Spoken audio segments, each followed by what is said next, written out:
cáncer. Realmente lo presentó. Son las 10:10 de la mañana. Iniciamos este programa especial. Alejandro Toledo en proceso de extradición.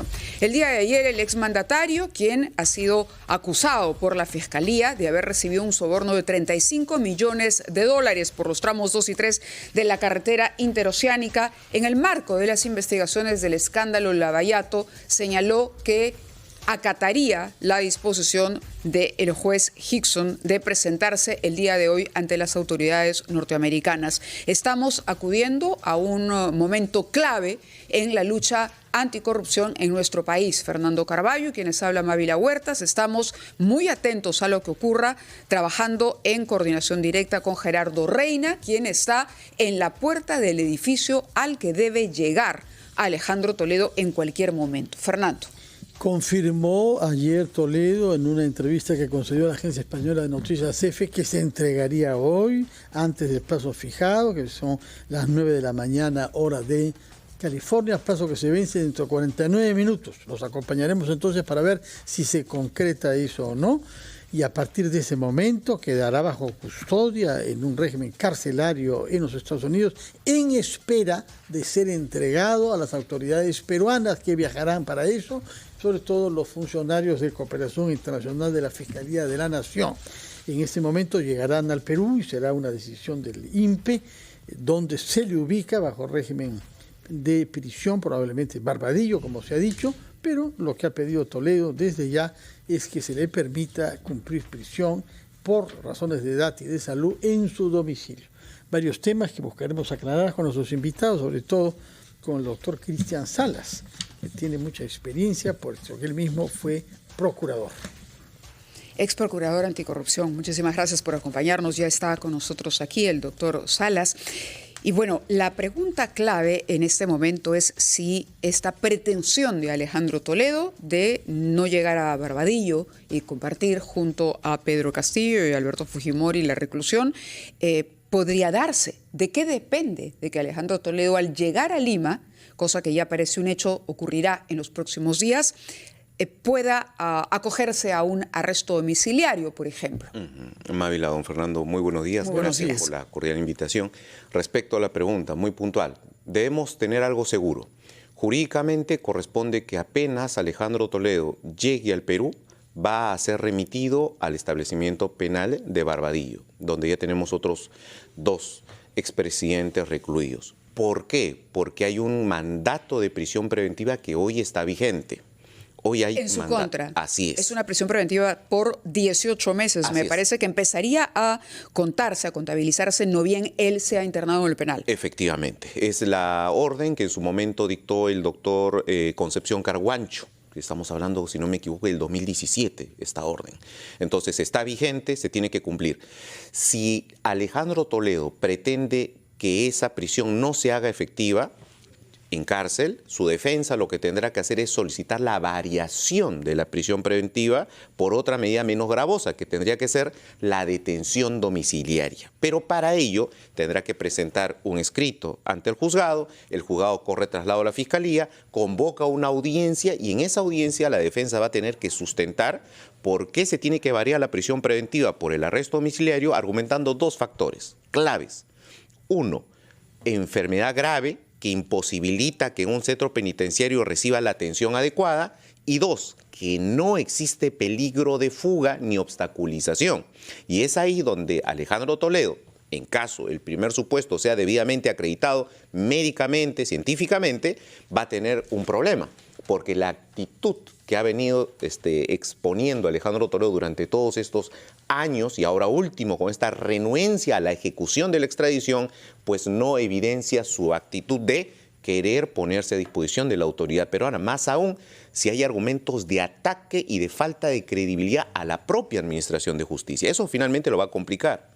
Doctor Salas, nos ha dicho usted que hay 2 razones que deben ser tomadas en cuenta para definir el estatuto como prisionero, sea domiciliario o sea en Barbadillo. 1 es el riesgo procesal, la posibilidad de fuga, y los antecedentes son malos. Porque hace 6 años que no ha respondido a la justicia peruana presentándose acá.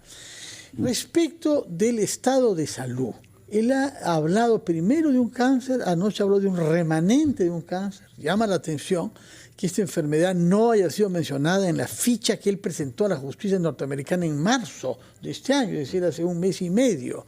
Habrá que hacer un análisis específico, diferente del análisis médico legal tradicional, cuando alguien entra a una prisión. Efectivamente, ya requiere de un pronunciamiento, una evaluación especializada, oncológica, que tiene que acreditar la documentación que él va a presentar. Por lo que he escuchado, su abogado ha dicho que va a presentar documentación de médicos particulares, bastante amigos, allegados a Alejandro Toledo. Entonces, la Fiscalía en esos casos, ¿qué hace? Solicita esa información y la somete a una evaluación de peritos de la Fiscalía para que ellos también emitan una opinión. Y esas opiniones técnicos, peritajes, se ponen a disposición del juez para que él las evalúe frente a ese pedido de variación de la medida. Doctor Salas, son las 10:15, permítanos por favor ir a una breve pausa. Retomamos el programa con usted, con un ojo puesto en lo que pueda pasar en San José, California.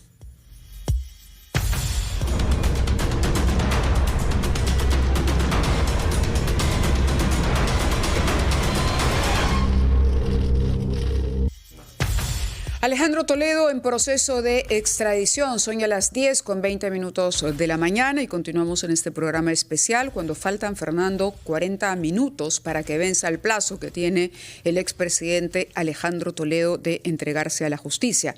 Conversamos con el ex procurador Cristian Salas y notábamos que este ha sido un proceso de extradición bastante largo cuando parecía que ya estaba todo dicho. De pronto un recurso de Alejandro Toledo prolongaba el tiempo. Sin duda la pandemia contribuyó en su momento a extender esta extradición. Una extradición desde los Estados Unidos no debería haber tomado casi 6 años, si no calculo más, ha durado casi 6 años que Toledo finalmente podamos decir a estas alturas que Alejandro Toledo va a estar en el Perú. Y usted mencionaba que la posibilidad de evaluar un arresto domiciliario para él dependía en mucho del peligro de fuga, su comportamiento durante todo lo que ha sido la investigación llevada adelante por la Fiscalía, pero también el estado de salud.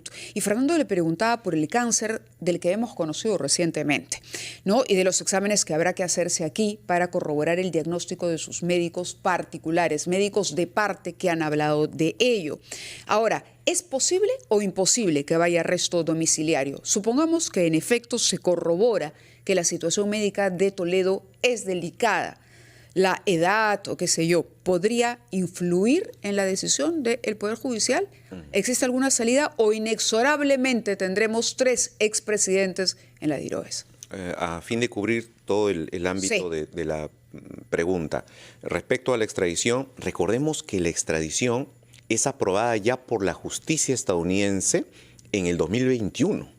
Solo que desde el 2021 Toledo plantea un habeas corpus, eso dilata el procesamiento y lo que hemos venido litigando hasta ahora es la fase de ejecución de esa decisión de extradición. O sea, en estas últimas semanas lo que se ha estado debatiendo es, ¿se ejecuta o no se ejecuta?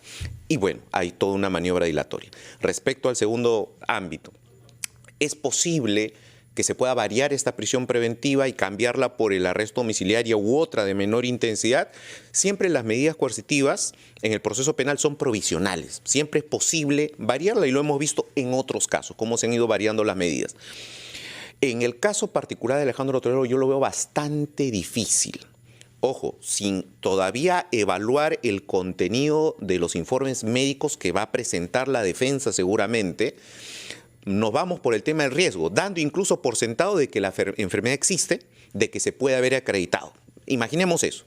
Pero el otro factor, que es el peligro procesal, en el caso de Toledo juega en contra de él. ¿Por qué? ¿Qué peso, quería incorporarle este elemento, perdóneme la interrupción, qué peso puede haber tenido la declaración que dio ayer Alejandro Toledo, donde la verdad hace una crítica feroz del sistema de justicia en el Perú? Mucha. ¿Y por qué? Porque para evaluar el peligro procesal, un juez dice, a ver, el peligro procesal lo configura o el peligro de que se fugue nuevamente o el peligro de que me obstaculice el proceso, me entorpezca el proceso estando en libertad. En el primer ámbito, en el peligro de fuga, el antecedente de que Toledo se haya ido a Estados Unidos y haya permanecido 6 años allá, mostrando una renuencia por la extradición en lugar de someterse, esto juega en contra.